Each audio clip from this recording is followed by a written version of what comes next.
Hey YouTube, today we're going to take your 360 flips to the next level.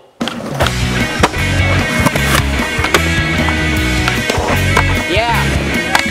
Woo! The 360 kickflip is one of the most popular tricks in skateboarding today.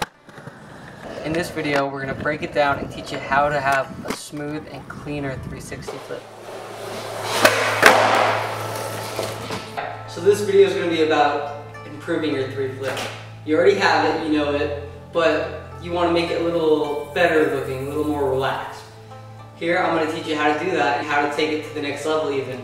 We're going to teach you how to go down a stair with a 3 flip, go over a gap, maybe even throw it into a grind or a different variation of the 3 flip. Let's get to it. When people think of a smooth 3 flip, they think, oh, you know what, I'll just throw my 3 flip out there and stick my back foot out and it's just automatically going to work and look nice and smooth. Obviously that's not correct. I wish it were that easy. You just throw your back foot out and it's done. It's not. There's a lot more in-depth detail you have to go to if you want that nice looking spread eagle flip. To start with, we're not even going to worry with your back foot. We're going to worry with your upper body.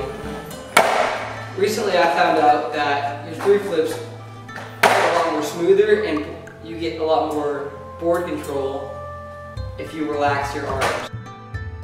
Be careful not to clench your fists when you're doing the tray flip, because I'm guilty of this too. I clench my fist when I'm learning a new trick sometimes, and it automatically just stiffens up my entire upper body, which definitely affects the way the trick looks.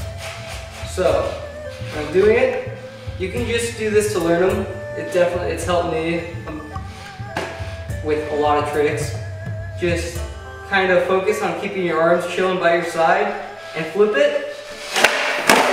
And don't even try to land it, just work on getting that flip. We're going to try moving, not trying to land the 3 flip, just getting that flip rotation while keeping our arms hanging down. I find this really helpful with the 3 flip because it gives me the time and just movement I need to actually see what's going on with my 3 flip. Obviously you don't want to get in the habit of doing this all over the place because then you're just never going to commit to your 3 flip. Next, we're going to work into your lower body with the 3 flip and break that down. When your arms are hanging by your side, it really gives your bottom half of your body a lot more pressure to perform the 3 flip. You aren't keeping your balance with your arms in the air, therefore you really need to put extra focus on your feet to get that rotation. Now, it's scary at first, it's hard, it's frustrating, like you may not even come close when you're flipping it, but eventually your legs are going to compensate for the lack of power your upper body is giving you, and therefore you get more board control at the end of it. And eventually you want to find your happy medium between how much arms you want to take away and how much legs you want to put into the flip. Now we're going to go into how to really define that flip you're making in your 360 kickflip. This one, I heard this from a friend, he passed it along to me. Probably the most useful tip I've ever gotten when performing my 3 flips. You want to pretend like you're not even wearing shoes when you're doing your 3 flip on the scoop. And pretend like you're wrapping your toes right around that concave and almost like you want to grab the board with your toes. What that does is it really puts that pressure onto the scoop and just really pops you in the air higher, and it defines your flip so much easier. I tell that to kids all the time when they ask me, how do I 3 flip? And they're not fully getting that scoop. That's what I do, and as soon as they start trying that, within a couple tries, they may not land it right away, but they get the flip, which is the important part. They get the rotation of the trick.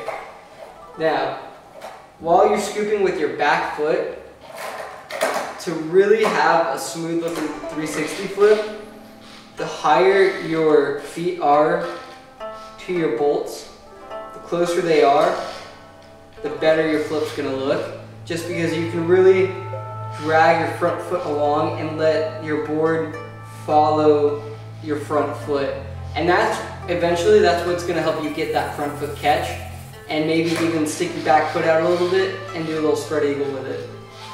It's all just little habits that you have to build in order to get that nice, relaxed 360 flip. Last tip for when you want to do your 360 flip, where you are going to keep your body weight.